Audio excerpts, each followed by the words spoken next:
Hi,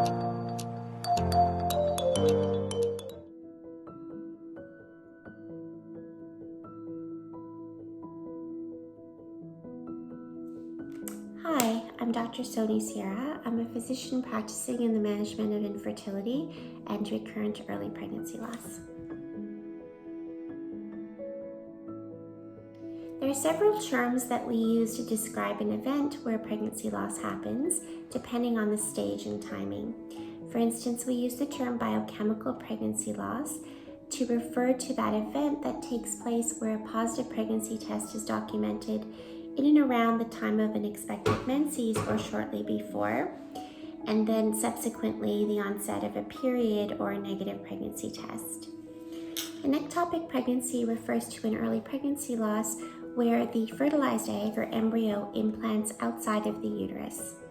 The most common site for implantation is within the fallopian tube, which, unlike the uterus, cannot accommodate a growing pregnancy and therefore can present with pain, spotting, irregular bleeding, and an inappropriately rising pregnancy hormone. If any of those symptoms are presented or suspected, you need to show up for medical assessment quickly because, as mentioned, it can lead to a surgical emergency by causing rupture of the tube and internal bleeding. The other term that we can also use in early pregnancy loss is that of a pregnancy of unknown location. In that situation, we'll see a positive pregnancy test, but we won't find the pregnancy on ultrasound either inside the uterus or clearly inside the tube. However, just like the ectopic pregnancy, those pregnancies need to be monitored and ensured that the pregnancy hormone level falls to 0 so that we can feel rest assured that we don't have an ectopic pregnancy. The term miscarriage or pregnancy loss refers to the loss of pregnancy prior to 20 weeks gestational age. When we talk about early pregnancy loss, that typically refers to the loss of a pregnancy prior to 10 weeks of gestational age. We think that early pregnancy loss is most likely the most common complication of pregnancy. In fact, we think that perhaps up to 30% of pregnancies stop growing prior to the stage where they're clinically recognized as a pregnancy or we see a heartbeat on ultrasound. Even though early pregnancy loss is often a devastating event and can trigger a grief reaction, we also have to understand that the majority of losses that happen early on in pregnancy are due to what we call random genetic bad luck or chromosomal error. In other words, there's nothing that could have, should have, would have been done to change the pregnancy outcome.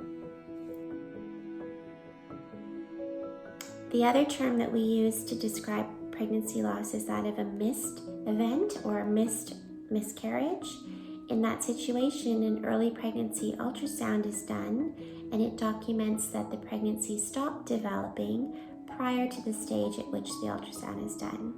For instance, someone presenting for an ultrasound around 7 or 8 weeks of gestation for dating purposes finds that there's only the development of a gestational sac and on follow-up, no further development. That's an event we typically refer to as a blighted ovum or a missed pregnancy loss. When a woman presents with an ongoing or incomplete pregnancy loss, that refers to the situation where there's the presence of cramping and bleeding and possibly some pregnancy tissue being expelled. And then the final term is that of a complete pregnancy loss or complete miscarriage, which refers to an event that has already taken place and that the uterus is now clear and there's no further pregnancy tissue seen. Having an active miscarriage or a missed event, sometimes intervention is needed to manage the pregnancy loss effectively and ensure reproductive health for the future. When we talk about management of early pregnancy loss, we have several choices, and the choices are typically determined or decided upon by the woman or couple going through, depending on their level of tolerance of management of symptoms their preference for medical versus surgical intervention, and or their plans for future. The first option they have when a pregnancy loss is diagnosed is that of a natural or expectant approach to the management of that loss.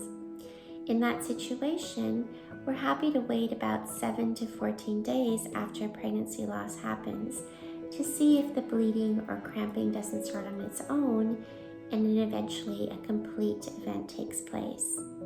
We don't like to wait longer than 7 to 14 days, however, because the longer the pregnancy tissue stays in place without any intervention, there's a higher chance of abnormal bleeding and or infection, which then can affect your subsequent attempt at conception.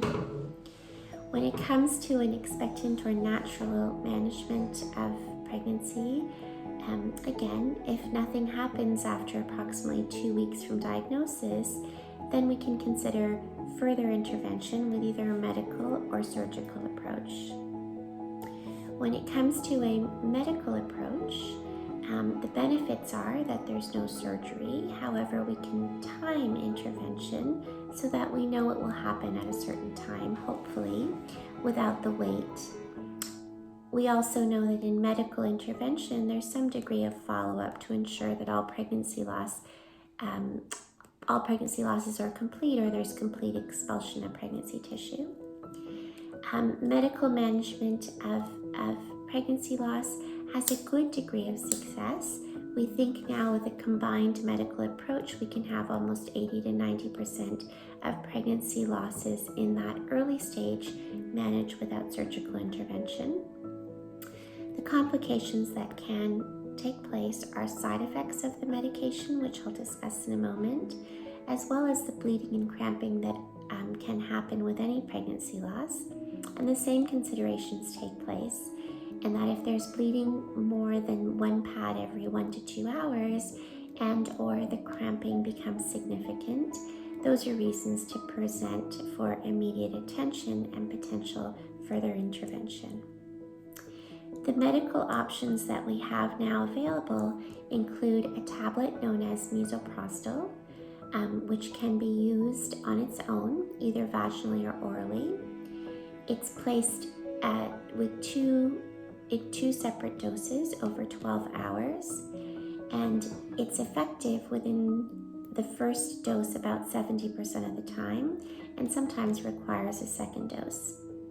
Side effects you can have from the misoprostol are short-lived. In other words, they don't stick around and affect for weeks after or subsequent pregnancy, but immediately on taking the tablets, you can have a low grade temperature or chills or some stomach upset in addition to the cramping of the miscarriage. When misoprostol fails, as mentioned, we can take a second dose to try again, or we can use the combination of mifepristone and misoprostol, two methods together, which should give over an 85% chance of success with medical treatment. Mifepristone is similar to a steroid type of medication and doesn't have a huge side effect profile. It's used orally about 24 hours prior to the misoprostol, which can then be inserted vaginally to get a good outcome. With either of those medical interventions, again, it's important to follow up to ensure that complete miscarriage has taken place. In other words, there's no retained products of conception. The other important point when it comes to either medical intervention or natural expectant management is to ensure that you know your blood type, because if you are Rh negative, it's important to take an injection of RhoGAM or Rh immunoglobulin within 72 hours of the miscarriage event, again to protect future pregnancies.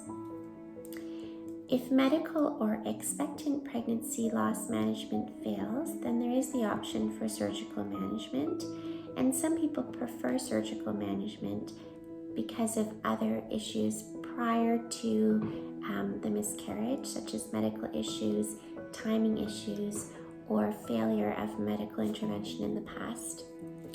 Surgical intervention is usually done in an ambulatory operative setting or in the hospital. It can be done under local anesthetic with conscious sedation or under general anesthetic. Wherever it's done, it's typically a day procedure. In other words, you go in the morning and you're usually discharged the same day. The procedure takes place either with vacuum aspiration or a dilatation and curettage technique to fully evacuate the uterus. And sometimes it can be done blindly, and sometimes it's done with ultrasound guidance. It is probably the most efficient way to manage a pregnancy loss in that it's usually a booked appointment and it's done at a certain time. But the potential risk of any surgical intervention is always there. In other words, there's always a risk of bleeding, infection, potential perforation of the uterus, and damage to other organs. Important in surgical intervention is also to acknowledge the risk of scarring, uterine scarring, which could also impact future pregnancies. And it's because of the surgical risk that people often don't use surgical intervention as the first choice in early pregnancy loss. However, it is there in the case of it being preferred or in the case that the other two options failed.